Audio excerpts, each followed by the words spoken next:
Hi, Iris. Thank you so much for being here today. Thank you for having me. I'm really excited about this. Yeah, I'm stoked to have this conversation as well.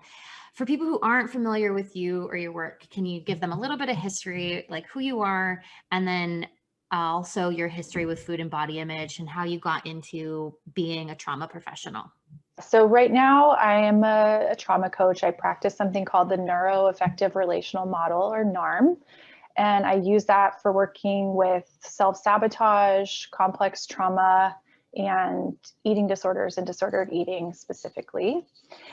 And I got into this field because I struggled tremendously with my own mental health, with my relationship with food, my relationship with self, my relationship with body, all of these things for many, many years, and found recovery extremely confusing and difficult and painful. And I think there's some inevitability of it being difficult and painful, but I just somehow intuitively felt like it didn't need to be as hard as it was for me. And so I became kind of obsessively curious about understanding what was going on and did a lot of research to try to figure out what was happening. And that kind of led me down the road to trauma. And really, like, I picked up a book on trauma by Peter Levine, and it started describing all of these symptoms that I had and experiences that I had that never made sense to me, that none of my therapists or coaches or anybody had ever been able to articulate. And so that just piqued my curiosity even further. And since then, I've done like hundreds and hundreds of hours of training in trauma, just really sunk my teeth into it. Yeah, I think that's relatable, just in terms of really struggling with stuff and then wanting to then turn around and use that struggle to help other people. Right. Yeah. So for people who are listening, I think it's very common to think that trauma is this like huge event, but there is what is referred to as capital T trauma and then also lowercase t trauma. So can you explain the difference between those types of things? Sure. Yeah. So big T trauma are things that most people typically think of when they think of trauma, like being in combat or in a war situation, being in a catastrophic car accident, natural disasters, basically threats to our physical body, our physical safety, and our lives ultimately. And then lowercase t traumas are things that are more threats to our sense of self. They often happen through relationships, and they may not be, a threat to our lives and to our physical safety, but they are a threat to our emotional safety. And so it's interesting. It's kind of a controversial topic to some degree, but there's a lot of things to be said about this. But one thing we do know for sure is that people with a long history of lowercase t trauma are more likely, if they experience something physically threatening, to develop PTSD. So there is some interplay between these two things for sure. So for somebody who maybe isn't sure that they've experienced or who is positive they haven't experienced the big T trauma, but they're curious if maybe they've experienced some type of lowercase t trauma, how would somebody know? Or like, what could they look for within themselves? Maybe it's behaviors, maybe it's thought patterns to know that maybe some healing work is necessary or would be beneficial. Yeah, this is such a complex question just because there's like almost infinite possible things to look for.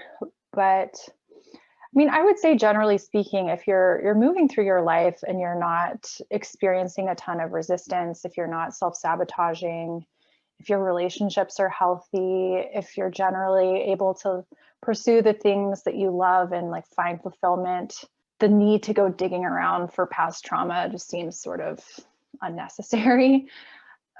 If, on the other hand, you do notice that you self sabotage, if your relationships are fraught with challenges, if your relationship with food is fraught with challenges, you find yourself being hypercritical of yourself, these kinds of things, there might be something there. It may not necessarily be trauma, but there might be something worth exploring. And really, honestly, after 2020, I just feel like we could all use mental health support. And I think for a lot of people, things got kind of brought up to the surface from that experience that in some cases were quite surprising. I just think this idea that we don't need any help processing our lives and our like human consciousness is just, I don't know. I feel like we could all use some help with that. I'd love to go a little bit deeper there if you have more to say. Sure. So you had said, some things had gotten brought up to the surface. So what exactly do you mean? Like maybe what are some actual examples of maybe what you've heard from people? And why do you think so many of us don't think we need help processing our everyday lives? Got it. Yeah. Well, I think I'll start with the second one and then get to the first one. I think culturally, especially I think we're around the same age, like our parents' generation and prior to that too, there was kind of this cultural attitude of like, pull yourself up by your bootstraps and like, don't talk about your personal problems, stiff upper lip, especially for people like myself who have British heritage. There's a lot of that type of ethos. And so the idea of talking to people about your problems was really strange for a long time, like very taboo, very stigmatized. And in certain cultures, it very much still is. And so we're sort of fighting against that messaging that many of us have been given since we were born, basically, and some of us maybe from our families are still getting. And then in terms of what's coming up for people, man, a lot of different things. I mean, for sure, I know people's romantic partnerships have been very challenged. Had a lot of clients and even just friends who have gone through major relationship turmoil or relationships have ended. And I think, when we're not used to sitting with ourselves without distraction, this is not something we're really taught how to do. And we live in a culture that's historically been super fast paced and like very productivity oriented and accomplishment oriented. And so this idea that we're just going to hunker down, and even if we're still working, there's a lot of togetherness with many fewer distractions. And so that's been really hard for people I'd say that's been hard for couples, but that's also been very difficult for people that are single in different ways. So that's been coming up a lot, just like issues of like, who am I without all of these distractions or these activities? And there have been major issues that have come up for people around food. And I'm sure you've seen this in your practice as well, where at the beginning of the pandemic, there was a lot of stuff coming up for people around food scarcity, like going into the grocery stores and seeing empty shelves. And maybe if you have certain foods that you really rely on that feel safe and those are gone, that can be super anxiety producing. And then on the flip side, having to have large amounts of food in your refrigerator and in your pantry when maybe that's been challenging for you before, all of a sudden needing to stock your house full with 2 weeks, that's like a huge trigger for people as well. And these are things that maybe some people may have been conscious of this, but you're sort of thrust into a situation where it's like in your face. There's nothing you can do. And so I think there's a lot of fears and anxieties around that and feelings of helplessness that we're often not really practiced in dealing with. So, I mean, I could go on, but there's a lot of things that have been coming up for people for sure. Not to mention loss. I mean, goodness, Right. so much loss. Yeah. No, those were great examples. It really like put me on the court with you, so to speak, of like what some of those things are. And I read a statistic, I don't know, a couple of months ago that like the divorce rates have just climbed through the pandemic. So I can really relate to that. And of course, with the food thing for sure. Yeah. So you've mentioned self-sabotage a couple of times now. Can you define what self-sabotage is? How do we know if we're doing it? Why do we do it? What are some examples? Yeah. So self-sabotage, there are a lot of possible definitions. The one I just kind of fall back to is that it's just self-defeating behavior. And this there, like, some examples that people don't often think of as self-sabotage that I consider self-sabotage are things like people pleasing or not setting boundaries, procrastination, that one is pretty common, starting projects and then never finishing them, like negative self-talk is another one that maybe people don't think of as self-sabotage, but it really doesn't work. So and it is self-defeating. So I consider that self-sabotage. And then, I mean, there are so many examples, but those are some that come up a lot. And I think the most common one is beating ourselves up and being really, really hard on ourselves. So why do we do this? Like, is it a protective mechanism?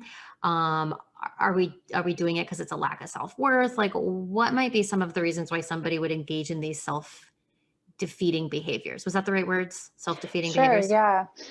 Yeah. So, and I have a program for self-sabotage that's 8 weeks long. And so it takes quite a bit of time to unpack this fully. But the short version is that self-sabotage behaviors are often behaviors that originated in our early lives when we didn't have a lot of tools and resources at our disposal because we hadn't developed them yet to deal with difficult circumstances. And in some way, they either protected us or made us feel better or made it just easier to cope with things that we didn't know how to cope with. And then as we get older, even though we may have more capacities and more resources, because we have this really well-formed habit that's been rewarded over time, it stops being effective, but we keep it around because we don't really know anything else. And so that's sort of the very simplified version of how it originates. But it's usually at this like child part of us trying to get our needs met in the best way that it knows how. That last line makes a lot of sense. So like, for example, um, if we grew up in like a really chaotic household or like our parents were always upset, we might have learned as a child to really people please and do what we can, Yeah. whatever we can to make them happy to avoid upsetting them. But then later in our life, people pleasing uh, could result in what, for example? Can result in a lot of things. I mean, it can result to like working yourself into the ground because you're doing things for other people that you don't have the bandwidth to do. Kind of on the more extreme end, it can have us be in really unhealthy, possibly even abusive relationships because we just want to keep people happy. And more commonly I see people just running themselves into the ground and then developing resentment in their relationships because they really want to say no to things, but they don't really know how, and that feels too threatening. And so they just keep saying yes. And meanwhile, the resentment builds. And then over time, relationships can implode from that or explode. Yeah. I would love to go deeper into the self-critical form of self-sabotage. Can you share a little bit more about that? Like perhaps what type of situations could result in us being super hypercritical of ourselves? What's the what's the impact that it has on our lives when we're super self-critical? Sure. Yeah. So there are a number of different things that can create that, but the most common one that I see is having hypercritical parents. And sometimes parents with good intentions are just, trying to like help us match what they think society's expectations are so that we can be successful. But if you have very hypercritical parents and any sort of self-expression or like inspiration or motivation that wasn't directly in line with what our parents thought we should be doing and was then criticized, that's really painful for a child. We can look at that from the adult lens and say like, well, it wasn't so bad. They were trying their best. But when we're 2-3 years old, that can be really crushing. And so as a protective strategy, a very effective one is we can internalize that critical voice and create our own inner critic. And that becomes then a buffer. It's like, I'm going to criticize myself first. I'm going to like keep myself in line in this way so that I don't have to risk the pain of being criticized by somebody else. And it works to a degree in the sense that it might make external criticism slightly less painful, but then we're just criticizing ourselves all the time, and that is incredibly painful and can cause a lot of harm over time in terms of our relationship with ourselves. So what if somebody is aware that they're self-critical and they don't know how to stop, or they have fear around stopping? What can you say to that? Or what would you say to somebody who's maybe in that position? Yeah, a few things. I mean, I'm definitely going to advocate for getting support with it, because there's usually a lot of stuff wrapped up in this. So trying to completely solve it by yourself, I think is hard. Maybe possible, but certainly hard. The other thing that I would say, a technique that I teach a lot, because a lot of times people think, okay, if I'm criticizing myself, then I'm going to try to do the opposite. I'm going to like say affirmations, or I'm going to say really nice things to myself. And it's a lovely idea, but I've just found from my own experience and with clients that it doesn't usually work very well if there's not full buy-in or belief. Like if you don't think you're wonderful and beautiful and brilliant, like telling yourself that isn't actually going to move the needle very much. And so what I do, and what I encourage other people to try and see if it helps, is to apologize to yourself if you say something really harsh to yourself. So like, for example, one day I was at an exercise class with those like giant mirrors, and I caught a glimpse of myself from an unflattering angle and had a really rude thought, like, you look like crap. And I noticed that and I was like, wow, I'm so sorry. Like that was not a nice thing to say. That was an unflattering angle. Like, don't worry about it.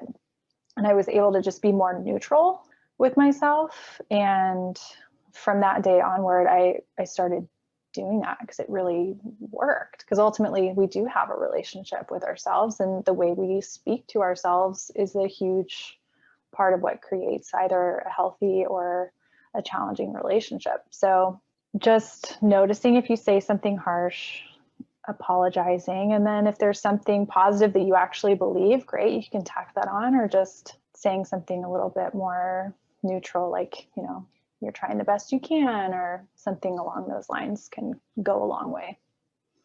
Yeah, that's a great little super practical like nugget that people can take with them Yeah. and start implementing right now. So thank you for that. One So thing I will say about that really quickly is a lot of people are like, that sounds so weird. And I just want to point out that it's just interesting that people think it's weird to apologize, but not weird to say you look like crap, or not weird to say like, oh, you're such a screw up. If that's not weird, then apologizing to yourself is not weird. So just want to throw that in there.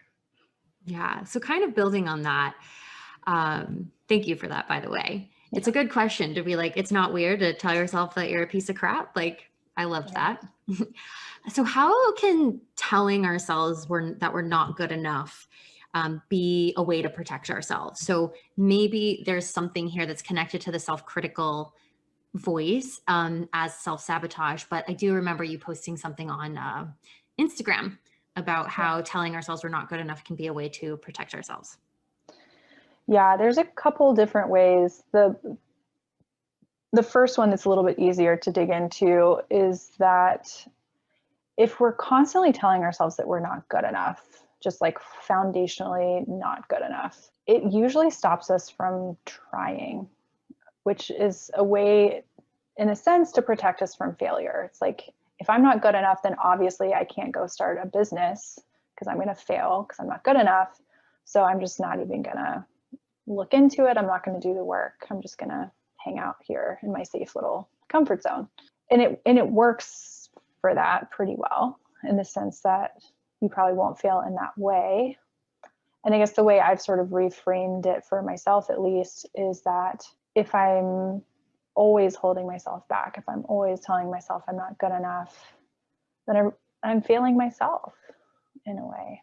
And so it's a trade-off. It's like, do you want to risk the pain of failure, which is possible, of course, or do you want to sit in like smaller amounts of pain every single day because you're not going for it and trying this thing that you're interested in or passionate about? Yeah, because then you miss out on having that.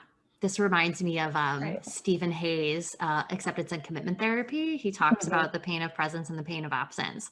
Yeah. And so the pain of presence would be, like you said, that little bit of like mini discomfort that we experience every day when we're chasing after that dream. And the pain of absence would be the pain of living with the fact that we never really got to have what we wanted in our life because we kept telling ourselves we weren't good enough. So we didn't even try.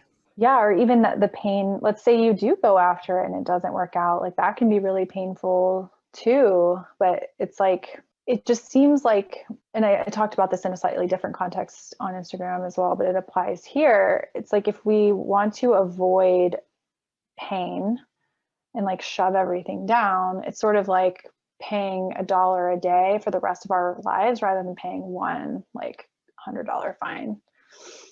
And so it's kind of the same thing. It's like, yes, failure can be quite painful for a short amount of time, but never trying, never following your dreams for a lifetime is a lot of pain when you really add it all up over time. So it's a calculation, and I don't think there's like a right answer or a wrong answer, but I just think it's easy to kind of lie to ourselves and say, well, no, this way I'm saving myself pain, when we're not. Yeah, it's kind of convenient way of rationalizing. Right. Right. Exactly. Yeah. Yeah. So are there other ways that telling ourselves we're not good enough can be protective in some ways, but then eventually be harming us down the line? Yeah. I mean, I think, well, I don't know if this quite matches this last piece that you said, but I haven't really articulated this out loud very often. So I'll see if I can do this justice. But I think there is some reality to the fact that in the grand scheme of things, nobody really knows what's going on. Like, we're on this spherical rock hurtling through space. Like, we don't really have a complete understanding of how we got here, or how consciousness evolved, or all of these things. And so I think there's something very comforting, especially when we're children, to look at adults, to look at other people and think, okay, they must have it figured out and I don't.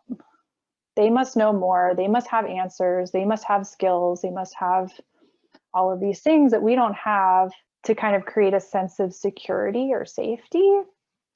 And I think, and I've talked to a lot of people that are sort of at the top of their fields, there's often this feeling of like disillusionment and sort of an uneasiness for people that can come when they become like the expert in their field, because we often don't relate to ourselves as having all the answers or being the most knowledgeable. That can feel kind of like unsettling. And so I think, in a way, telling ourselves, I'm not good enough, I'm not smart enough, like all these other people know so much more and have all these answers that I don't, can be a way, it's like a security blanket of sorts. You articulated that well. Okay, good. Yeah. And I think that feeds into imposter syndrome too. It's like, no, I couldn't possibly know or like be at this level. Somebody else must know so much more than me. Somebody must be so much more qualified. Yeah. Do you want to sort of define imposter syndrome and like what that, for anyone who's not familiar? I think that's a very common feeling, at least maybe amongst like online entrepreneurs. I want to say like in the coaching world is very common, but I don't know if like that's maybe like I don't know if that's like a term that I learned prior to this career. So I'm curious to share more. Yeah, it's feeling fraudulent on some level, like that the level of skill and knowledge that you have doesn't match people's perception of you. So I see it a lot in the corporate arena too, where somebody will get a promotion that, for me, like as their coach sitting on the other side, I'm like, of course you got that promotion. You're like the perfect person for that job. But for them, they're like, no, but somebody else would be more qualified and I don't have this and I don't have that. So that's kind of, it often shows up in professional arenas, but it can show up in relationships as well, feeling like, oh, if this person only knew how messed up I was, then they would run away screaming. So yeah, it kind of shows up all over the place. So I'd love to shift gears here a little bit. Okay. One of the things that you have said on your Instagram is that there's no such thing as a negative emotion. Mm. So can you explain your point of view on this, your perspective on this? And then I'm Yeah. assuming I'll have some follow-up questions, but one thing that I am curious about is, why do we think certain emotions are negative in our culture? And maybe it just goes back to what you were saying earlier, but I'd be curious if Yeah, there's more to add. probably. I mean, the reason I say there's no such thing as a negative emotion is that emotions are just information. They're giving us information. So, like, for example, people often think pain is a negative feeling. And emotional pain and physical pain sort of function similarly. Like, if we weren't able to feel pain physically, we would probably die very quickly because we would accidentally hurt our, I mean, this is a documented medical phenomenon. I can't remember what it's called, but people who don't feel pain get injured a lot because they can't, or their body isn't giving them signals to stop doing something that's bad. So emotional pain is similar in a sense that it tells us like something's not quite right here. Like something about the way this is happening isn't the way we want it to keep going. Like this isn't good. And anger is another one that people often don't like, but anger is really a communication of whatever is happening right now is not okay with me. Like this is a violation of a boundary. I have a need that's not getting met. There's an injustice that's being perpetrated. It's telling us that something's not right. And while that's not usually pleasant to feel, if we were completely disconnected from that, it would make it very difficult to create any kind of change, either like within ourselves or even in the culture at large. And so these challenging emotions that do carry with them a lot of energetic charge and take some skill and practice really learning how to sit with them without just like acting on them impulsively. But these emotions can be powerful catalysts for healing and for change. And so that's why I don't really believe that there's any such thing as a negative emotion. They're just information, and it's very useful information. Love that, by the way. Great. Loved the analogy, or not the analogy, but the other like data that you had brought in about people who don't feel physical pain get hurt all of the time. Yeah. So like actually being able to feel physical pain is a helpful thing. That was a really great like analogy for us to kind of connect it Good. with the emotional pain. Really beautiful. Great. Thank you. Yes, I love that. And you asked a second part of that. I'm blanking on what it was. Why I think we are afraid of these emotions. Yeah, or associate them as being negative as opposed to being the teachers that they are, the information that they are. Yeah, well, I think it's, anger is one I just am super interested in general. I just find it sort of a fascinating emotion just because it is so villainized. But I think we're not really taught to distinguish between states and behaviors, like emotional states or behaviors. And so a lot of people, when they're angry, they do things that I would consider negative or harmful. They lash out in violence or verbally assaulting people and those kinds of things. Obviously not great for that to happen, but that's distinct from anger, but they're often collapsed in the way we conceptualize them. And so I think really what I would love to see happen, and I know is happening in some places, is for young people to get some education on learning how to tolerate the energetic charge that comes with some of these emotions, because it really does. I mean, it can feel like your fingers plugged into a socket if you're really angry. There's a lot going on.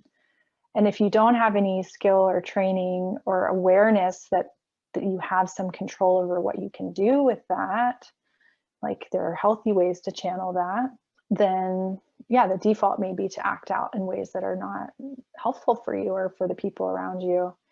And so I think generally, more broadly, I would love to see more people distinguishing between the behaviors and the states. And then for children, I think especially getting some emotional intelligence education and learning that these things don't have to be bad, that they can be conducive of actually developing more connection if we can just be honest with each other about what we're feeling. So Yeah.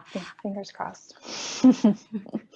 I think it's happening. I don't know if it's going to necessarily happen right away, like with like schools per se, Yeah. like, make its way through the public school system. But I do think that it's happening, like you had said, with our parents' generation, they had this very like hush hush, she went to therapy, Oh, right. whereas like we're very outspoken as a generation of like, dude, this is what my therapist just said, right? Or like, Right. hey, I'm working with this person. So I think just in that respect, like it's shifting, and we're obviously going to translate that to those of us that have kids, I hope, or I assume. Yeah. I am curious if you would be willing to share a bit more about why anger is so interesting to you. This is partly like a self-indulgent question, like, 'cause I would love to know. Yeah. I think it's interesting to me because I used to not even believe that it exists, in the sense that I sort of bought into a lot of spiritual or maybe pseudo spiritual thinking that that anger is just grief in disguise, or that, well, I certainly bought into the idea that anger is like unenlightened or not transformed or negative. Like I thought that for large portions of my life. And I also had, my anger was so suppressed and turned inward that I didn't really ever get angry outwardly. Like I can think of like 3 times prior to the age of maybe 26 or something that I can actually remember getting angry. And it was a very distressing experience for me because I had suppressed so much. So I think I've just gotten interested in it in the sense that I feel like it's very misunderstood, very like misrepresented.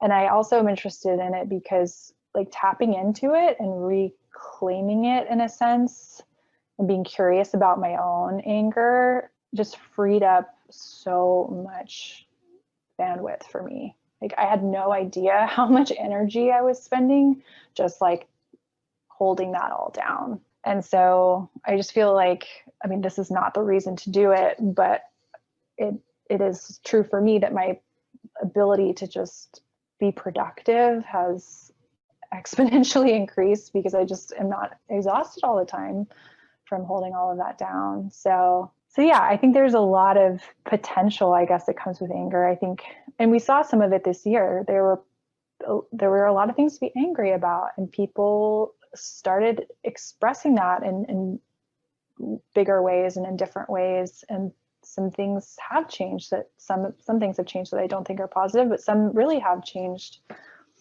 Some police reform and things that have happened are really positive. And so I think it's just, I think it's bad to demonize it wholesale, and that it can be used in some really beautiful ways.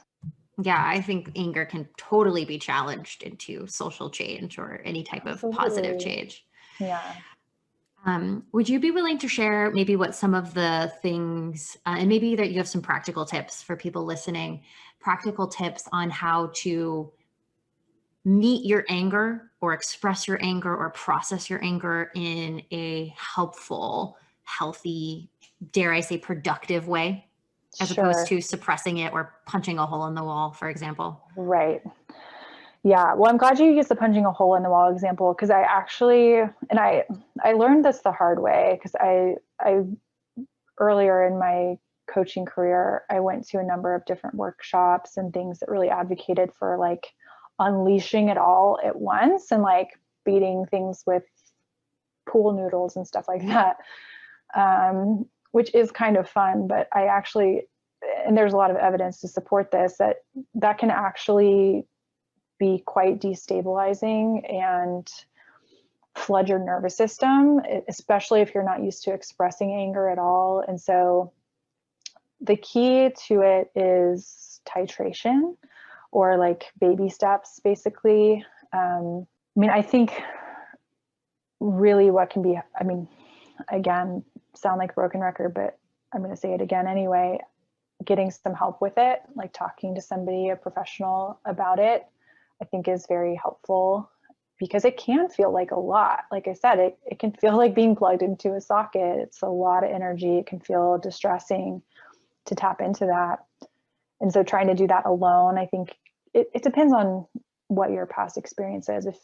If you don't have a lot of trauma, then maybe it won't be too overwhelming for you. But if you do, which was my experience, I really needed that help. I think it would not have gone well otherwise for me. But I think noticing it, just acknowledging like, oh, okay, I feel angry right now. Noticing what that feels like, being curious about how that experience is, like noticing the physical sensations, noticing the thoughts, like bringing that sort of reflective lens to it can be helpful. And then again, like processing with someone, journaling is a big one. Like if I notice that I'm really angry about something, and I know relationally that it would be a mistake to just like unleash that on someone, which often it is, unless you're really defending yourself in a way that's needed. But just writing it out, like getting it out on paper, getting it out of your head and out in front of you can help process some of that as well. So I think, yeah, curiosity, like bringing curiosity to your experience, getting support, and writing it out are three kind of tangible things that people can do. Yeah, thank you for that, for sure. Great. So we've been kind of talking about this a little bit, and you had just mentioned it as well about bringing curiosity to our different emotions. But there's so many of us that automatically approach our emotions with judgment, Yeah. and shame and criticism and suppression and avoidance, or like you had mentioned earlier, like reacting into like coping mechanisms. What are some things that we can do to rewire our thoughts from that place of judgment and shame? And maybe it's a super simple trade it for curiosity, but Yeah, I mean, that is the simple thing, but in practice, that can be challenging if you don't know what that looks like. And so, yeah, and I recently did a post on this because I think it's one of those things that gets thrown around, like replace judgment with curiosity. And it's like, cool, how? And so I think part of it might help if I just think of some examples. Well, this one comes up a lot for people. They'll get upset about something and think, I shouldn't feel so upset. Like I shouldn't feel this way. Like, what's the big deal? And if you notice that kind of judgment come up, a question that I really love to ask, and I ask it all the time to myself and to clients, is what's right about being upset right now? Like, what makes sense about this? Because I think, when it comes to self-sabotage, when it comes to our emotions, so many different things, there's this tendency to think there's something wrong with us, or that this shouldn't be happening. And there is logic to all of these things. There are good reasons for all of these things. We don't just start doing things for no reason out of thin air. Our emotions just don't appear arbitrarily. Like, there is a reason for it. And so instead of thinking what's wrong with me, it's like, what's right with me? What makes sense here? What's smart about this? I think can be extremely powerful as we're learning to relate to ourselves differently. Yeah, that's a great tool and a tip that people can take with them, you know, of investigating it a little differently, for sure. Yeah. Yeah. We've been talking about this whole time. This past year has been really difficult. 2020, and we're now in 2021 while we're recording this, but it's been hard. It's triggered a lot of us to feel that they could have been more productive, they could have achieved more, they could have helped others more, etc. In your opinion, how can we take the first steps towards self-compassion, not only with this past year and all of the things, but I think also in general? Yeah. A way to sort of bootstrap self-compassion, if that's something that's difficult for you. There's one of two ways that immediately come to mind. The first being to think about, to sort of externalize your perception in the sense that, like, how would you feel about a friend and with all the same circumstances that you have, who is having a hard time in a global pandemic, maybe with income interruptions or, you know, childcare challenges, or who knows, like whatever you're dealing with, if somebody that you really loved and cared about had all those same circumstances and told you, I should have done more, how would you respond to that? And I could be wrong, and there are definitely exceptions, but a lot of times we would be much more gracious with the people that we care about than we are with ourselves. And so that can be a way to kind of at least like crack the door open into maybe being hard on myself here isn't warranted. And then, and this one doesn't always work because sometimes people just agree with us, but it's sort of, how would you feel if somebody came to you and said, like, you should be doing more? Typically, when that happens, we start to think, but like, wait, but no, like, my whole life got thrown upside down and everything was in upheaval and there was so much stress and like everything on the news that was going on in the election. And, you know, we can start to defend ourselves and realize, actually, yes, like there was a lot going on. There was a lot to process. For many of us, you know, there were just like thing after thing that was unexpected that we had to like pivot and manage. And so that can be another way to tap into that. Yeah, those are two great strategies and tools. So I think it's so common for us to be much harder on ourselves than we would, say, a friend or somebody that we really cared about in a variety of areas of life, whether it's about your productivity or about your parenting skills or about like your weight and how you're eating. Yeah. From like your lens with your trauma background, why are we so much harder on ourselves than other people? Yeah. Well, because, gosh, I'm trying to think of, again, sort of how to synthesize this relatively quickly. I mean, the shortest possible answer to that is that self-compassion in childhood is often threatening to our primary attachment relationships, our relationships with our parents, or it may not be our parents, could be our caregivers. But essentially, because when we're little, our relationship with our primary caregivers is absolutely essential for our survival. Like babies cannot survive without care. We will essentially abandon ourselves to maintain connection if our needs feel threatening to the relationship, if our emotions feel threatening to the relationship, if being compassionate towards ourselves would be threatening to the relationship. We'll just abandon all of that just to maintain that connection. And this is a really smart survival response. And we learn that at an early age. Like babies aren't, I mean, especially babies, but even small children aren't really capable or don't have the capacity developed yet for self-compassion.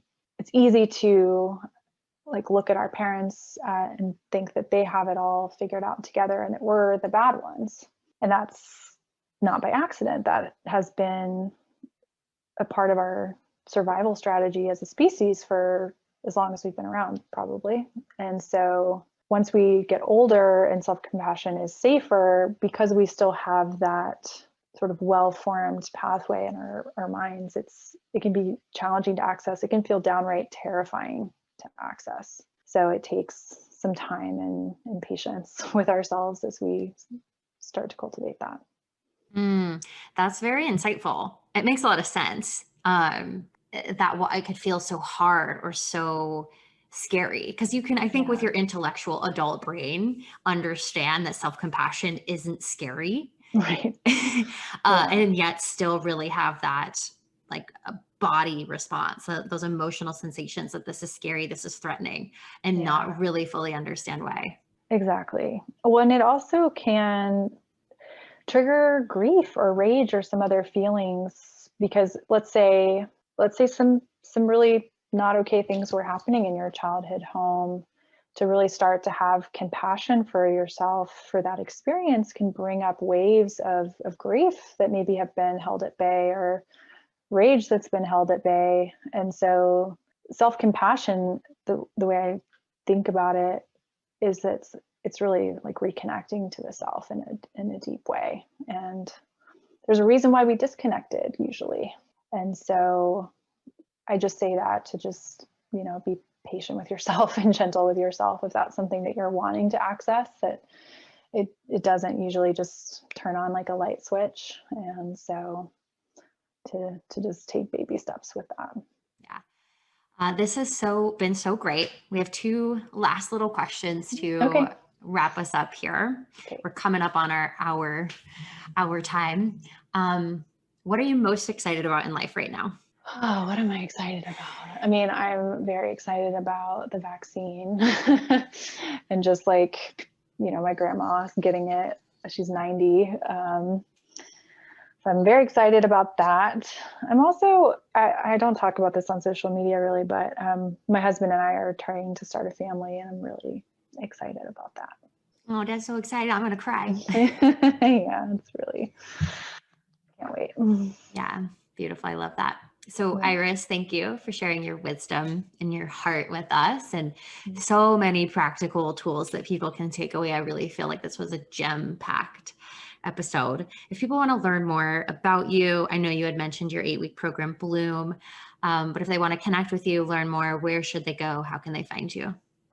Definitely Instagram, just because I have a ton of content on there. And then it has in my bio a link to everything else you could possibly want to find about me. So it's just my name at Iris McAlpin on Instagram. Beautiful. Thank you so much, Iris, for being here. Thank you for having me. Thank you so much for listening to this episode with Iris. I hope that you got so much out of it. Be sure to subscribe to my channel and check out another incredible value-packed episode of the Love Your Bod Pod.